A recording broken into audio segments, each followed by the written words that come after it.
A lo largo de la historia, algunas muertes fueron tan horribles que son imposibles de olvidar. Descubriremos 5 historias reales más de las muertes más brutales jamás registradas. Momentos que revelan cuán oscura puede ser la historia humana.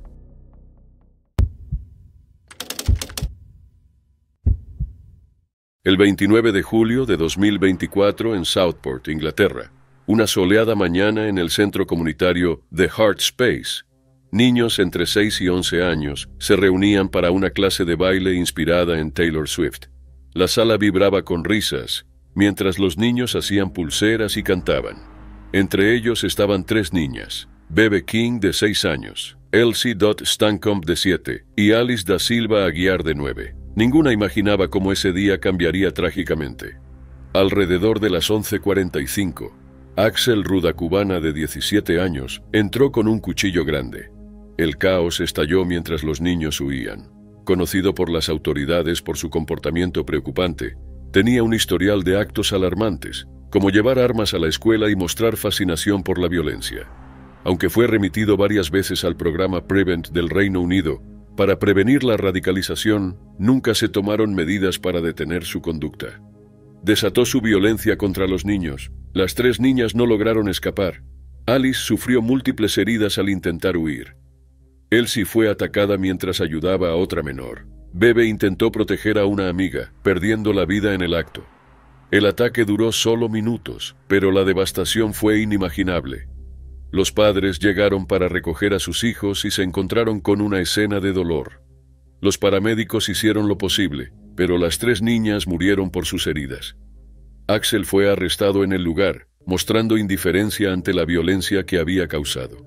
Investigaciones revelaron que entre 2019 y 2021 había sido reportado varias veces, pero las autoridades cerraron su caso, viendo su conducta como mero interés por la violencia.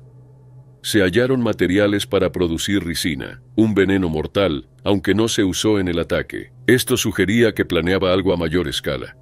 Sus padres también habían expresado preocupación, y su padre intentó detenerlo ese día, pero Axel logró escapar. La tragedia expuso fallas en el programa Prevent, que permitió que Axel continuara sin supervisión. Southport quedó marcada por la pérdida de Alice, Elsie y Bebe, con una comunidad que aún busca respuestas. Axel fue condenado a cadena perpetua con un mínimo de 52 años, la pena más dura impuesta a alguien de su edad. Para las familias, ninguna sentencia aliviará su dolor. La comunidad llora, con una cicatriz que nunca sanará. ¿Se pudo haber evitado? ¿Las señales de advertencia se tomaron en serio? Mientras las familias siguen en duelo, la falta de intervención es un recordatorio escalofriante de la importancia de actuar antes de que se pierdan vidas. Era el 13 de noviembre de 1985. En la pequeña ciudad colombiana de Armero ocurrió una tragedia inimaginable. Ese día el volcán nevado del Ruiz entró en erupción, desatando un lahar, una corriente destructiva de ceniza, hielo y escombros. La erupción llegó tras meses de advertencias, pero la falta de preparación del gobierno tuvo consecuencias devastadoras. Armero, hogar de unas 31.000 personas, quedó directamente en el camino. El lahar, viajando a unos 13 kilómetros por hora, alcanzó la ciudad a las 11:30 de la noche, sepultándola bajo barro y escombros. Casi el 85% de Armero fue destruido y cerca de 25.000 personas murieron. Entre las víctimas estaba Omaira Sánchez, de 13 años, cuyo caso se convirtió en símbolo de la tragedia. Omaira estaba en casa con su familia cuando ocurrió la erupción. Su hogar fue destruido, atrapándola bajo los restos. Aunque sobrevivió al impacto inicial, quedó hundida en lodo, con las piernas atrapadas por una puerta y escombros. Su tía murió aferrada a sus piernas intentando protegerla. Los rescatistas encontraron a Omaira sumergida hasta el pecho. Liberarla requería amputarle las piernas, pero no había equipo ni personal médico para hacerlo. Los voluntarios no pudieron salvarla sin los recursos adecuados. Durante 60 horas, Omaira se mantuvo tranquila y valiente. El fotoperiodista francés Frank Fournier la fotografió, creando una imagen icónica de la tragedia. Omaira habló con rescatistas, comió dulces y bebió refrescos. Su calma conmovió a todos, pero su estado empeoraba con el tiempo. Con las horas su piel se hinchó y sus ojos oscurecieron. Hablaba sobre la escuela y un examen de matemáticas. Aunque se llevó una bomba para drenar el agua, llegó demasiado tarde. Al tercer día su salud se deterioró por hipotermia e infección. Rodeada por voluntarios, se despidió de su familia con palabras de amor. Murió la mañana del 16 de noviembre. La muerte de Omaira expuso las graves fallas del gobierno colombiano. Pese a las advertencias, no hubo preparación adecuada. La falta de recursos costó miles de vidas que pudieron haberse salvado. La foto de Fournier ganó el premio World Press Photo de 1986 y generó indignación mundial, denunciando la inacción de las autoridades. Armero nunca fue reconstruido y hoy es un memorial para los que murieron. La historia de Omaira sigue siendo un símbolo de la importancia de la prevención y el costo humano de la negligencia. Su valentía dejó un legado que mantiene viva la memoria de la tragedia. Las preguntas sobre qué pudo haberse hecho mejor aún persisten, recordando al mundo que la preparación puede marcar la diferencia entre la vida y la muerte.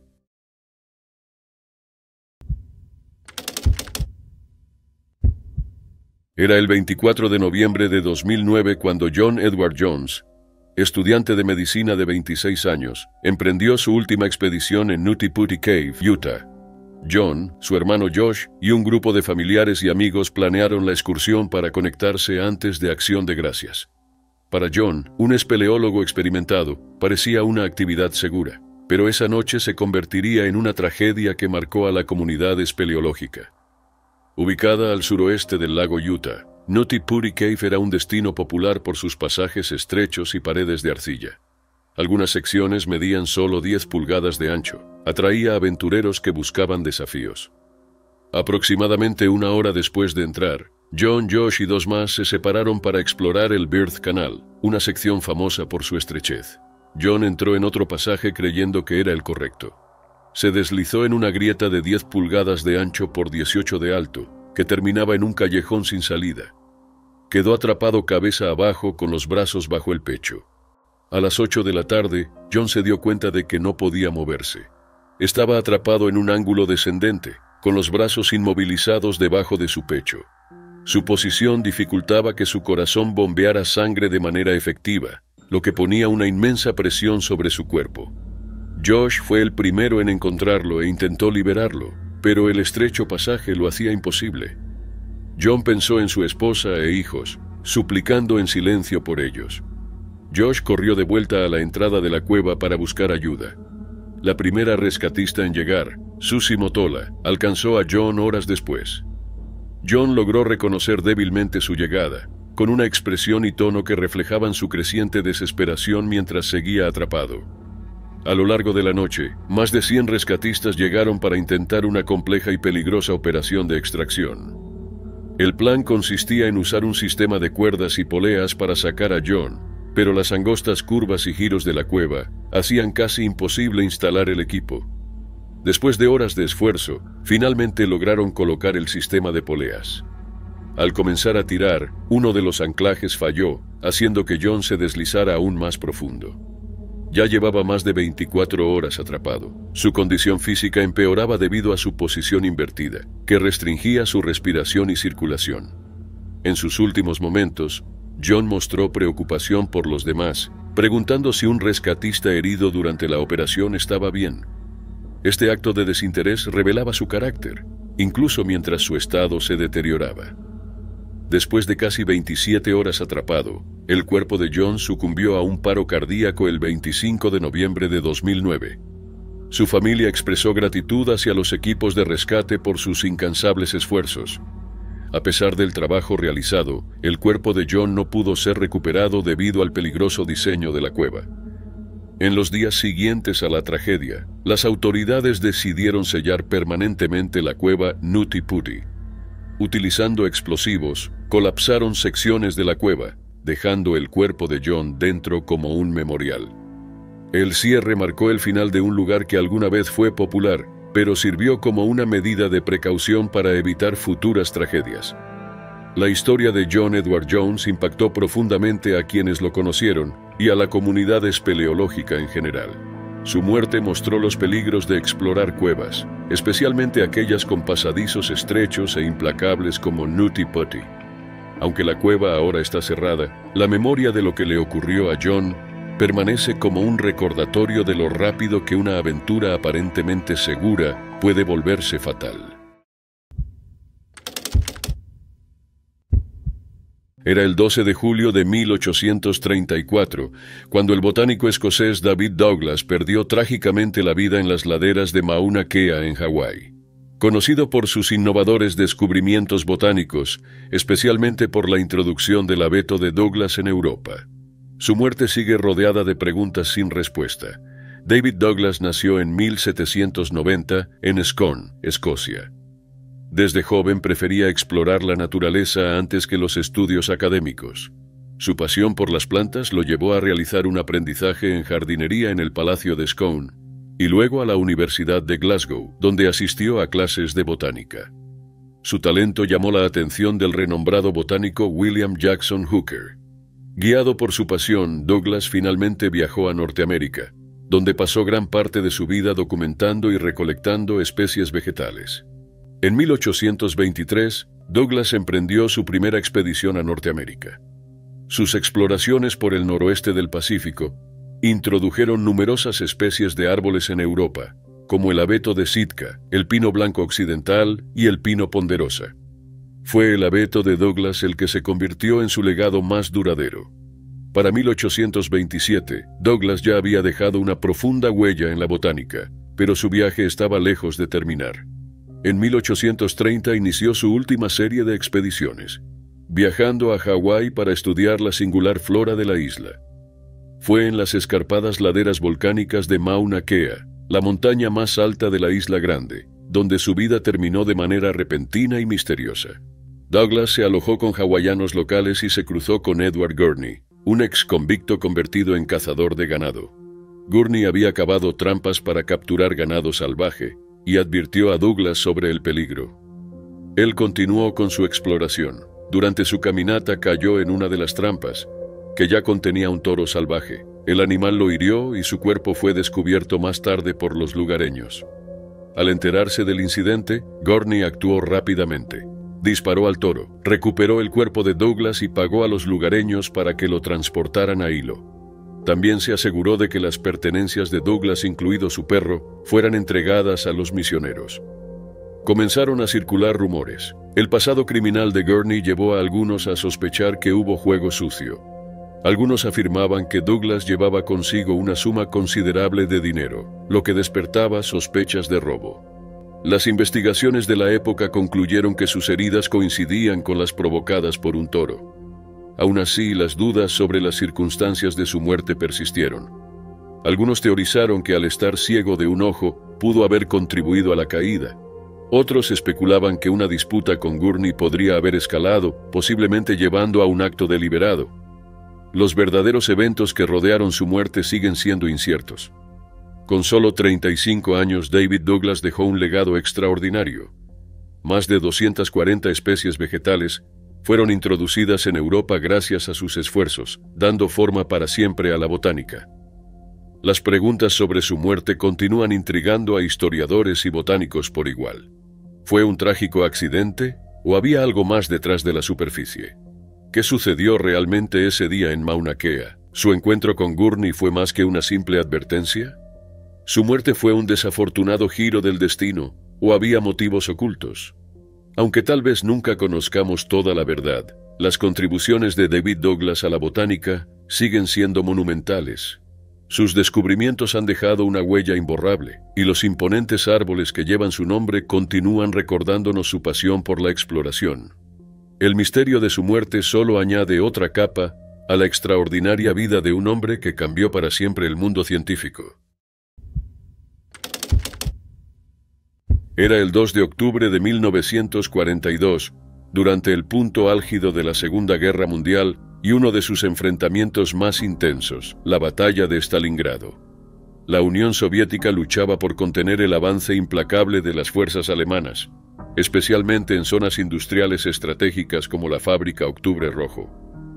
Un joven soldado soviético llamado Mikhail Panikakha realizó un acto de valentía extraordinaria que sería recordado por generaciones.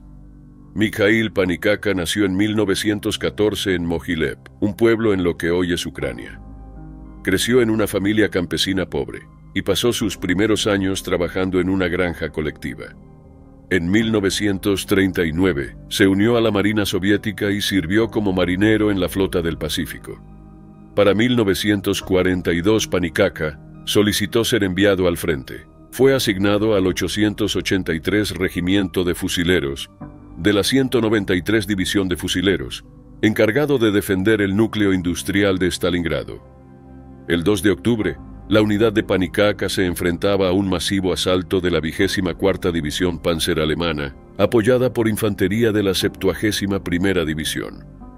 Los tanques alemanes avanzaban sin cesar, mientras los soldados soviéticos utilizaban granadas, rifles antitanque y artillería para resistir. Las municiones se agotaban y la situación se volvía cada vez más desesperada. Panikaka tenía 2 cócteles Molotov, su última opción contra los tanques. Cuando se preparaba para usar uno, una bala alemana impactó la botella en su mano, rompiéndola y envolviéndolo en llamas. A pesar del dolor, tomó la segunda botella y corrió hacia el tanque más cercano. Consciente de que no sobreviviría, arrojó el arma al tanque, que estalló en llamas. Su acto causó pánico entre las tropas alemanas, obligándolas a retroceder y permitiendo que su unidad se reorganizara y lanzara un contraataque. Panikaka sucumbió a sus heridas poco después. Su cuerpo fue encontrado cerca de la fábrica Octubre Rojo, donde había realizado su heroica acción. Su sacrificio tuvo un impacto profundo, cambiando el curso del enfrentamiento en ese momento crucial. Aunque su valentía fue reconocida por sus compañeros, el caos de la guerra retrasó su reconocimiento oficial. En noviembre de 1942, se recomendó otorgarle el título de Héroe de la Unión Soviética, pero el premio no fue concedido hasta 1990, casi 48 años después de su muerte.